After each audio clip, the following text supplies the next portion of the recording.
তুমি ডিসাইড করবা তুমি জান্নাতে যাবা না জাহান্নামে যাবা। আপনি কপালে যত সেজদা দেন, যত কপাল কালো বানান, যতগুলো হজ করে আল হাজ টাইটেল লাগান, যত যাকাত দেন, যত আমল করেন, আপনার মা যদি আপনার উপর নাখোশ হয়ে আল্লাহর কাছে বদদোয়া দেয়, আপনার সব আমলগুলোরে বরবাদ করে দিবে কে? এজন্য বাবা মা যদি হিন্দু হয়, বাবা মা যদি নাস্তিক হয়, তারপরও মা বাবার দোয়ার দরকার আছে না নাই?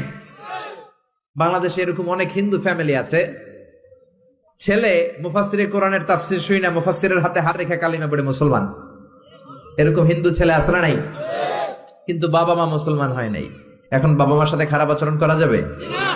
বাবা মা যদি হিন্দু হয়, বৌদ্ধ হয়, বাবা মা যদি খ্রিস্টান হয়, সে তোমার বাবা মা, ঠিক কিনা? বিশ্ব নবীর শালীর নাম আসমা। কি নাম? আসমা বিনতে আবি বাকার, বুখারীর বর্ণনা। বিশ্ব নবীর কাছে এসে বললেন, নবী আনা মুসলিমা, আমি